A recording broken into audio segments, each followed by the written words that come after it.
Continuing where we left off, maybe backtracking a little bit. We were reading about in verse 17, Daniel chapter 11, it spoke of how the king of the north would do according to his will. And it said that even some of the upright ones would join him. So I was in the book of Josephus, his complete works, particularly Antiquities, book 12, chapter 3, and paragraph 3, which I was reading down. But before I pick up where I left off, I'm going to go ahead and have you reiterate that verse, Daniel, chapter 11 and verse 17. Okay. Go ahead. Daniel, chapter 11 and verse 17. He shall also set his face to enter with the strength of his whole kingdom, and upright ones with him. And the upright ones with him, go ahead. Thus shall he do. Okay, so I'm reading this. Upright ones with him, thus shall he do. I'm going to pick up as close to where I was when I left off.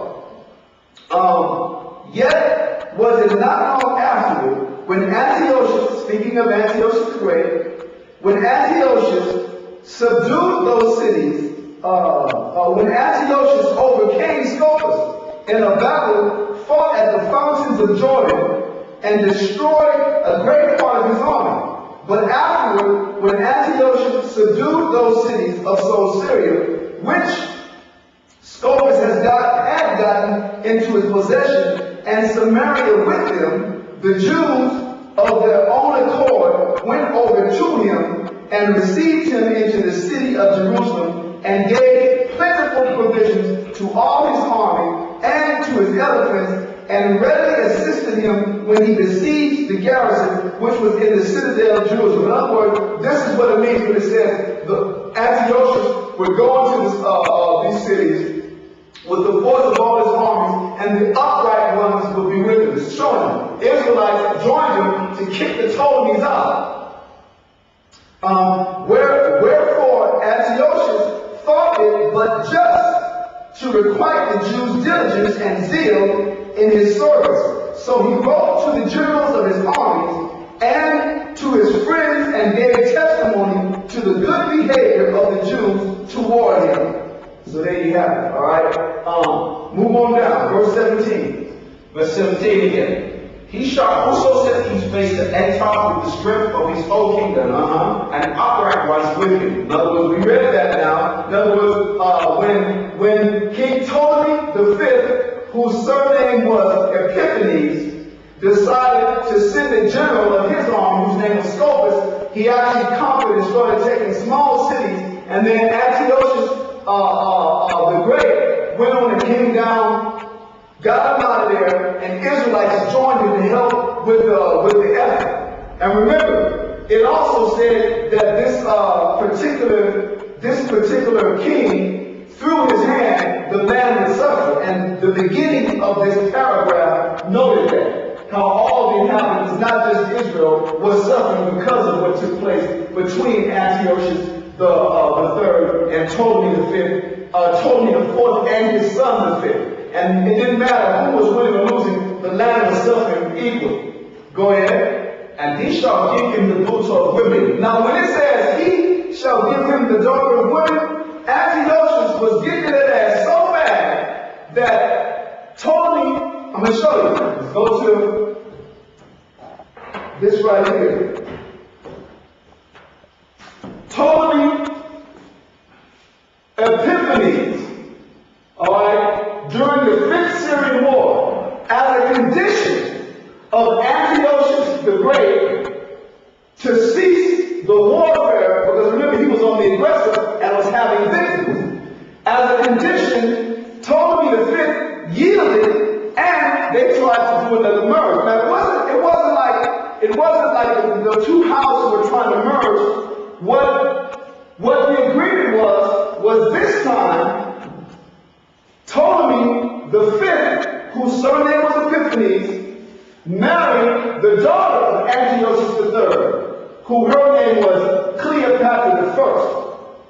She's not the Cleopatra that you probably heard the most about. That Cleopatra comes from the Ptolemy line. Cleopatra, Laodice, Berenice, and There's like a few names, and hold on, it's almost there. And Arsinoe, Cleopatra, Berenice, Laodice, and Arsinoe among the Greeks, Macedonians, the Syrians, and the Ptolemaic line. Those were the women's common names in the royal house. They all named their daughters the same names. Those four names. Go look it up. Laodice, like we said, the Laodicean wars.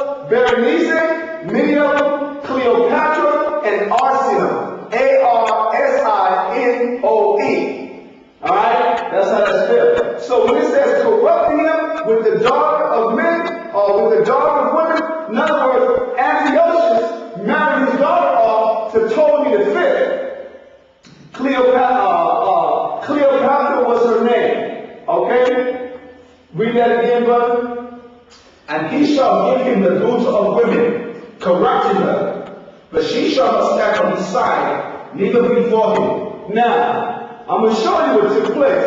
Well, before I proceed myself, read that verse again and read on down. Verse 17. He shall also set his face to enter with the strength of his whole kingdom, and upright ones with him. Israelites was with Antiochus the Great. Go ahead. Thus shall he do.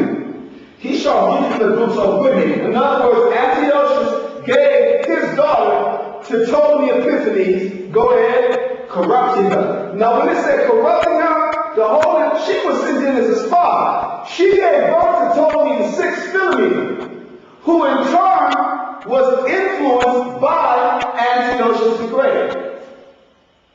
For a while.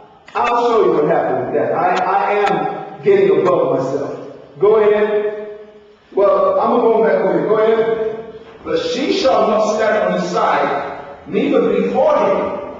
Verse 18. What verse was that? Verse 17. That was verse 17? Yeah. Okay. Go ahead. Verse 18. Of this shall he turn his face unto the isles. Now what verse is that? 18. This is verse 18. Yeah. Okay, still talking about Antiochus. It's still talking about Antiochus the Great. It said, this is verse 18? Yes. Read verse 18. Of this shall he turn his face unto the isles. When it says the isles, he done went and conquered and defeated the Ptolemy V, whose surname was Epiphanes, in the 5th Syrian war. So while he had the advantage, he also had Israelites working with him, like I said, everybody was with him. The island that he's talking about, he was specifically always taking Cyprus, and then he'd go and take from Cilicia all the way to Caria, which is down here, to Caria, and some of the adjacent islands. This is what Antiochus the Great,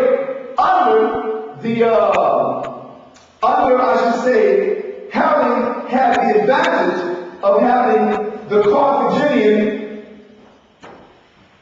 Carthaginian general Hannibal, who when the Romans defeated him, he actually received exile. Or what would they call that? What's the political term? He received asylum in the Seleucid Empire.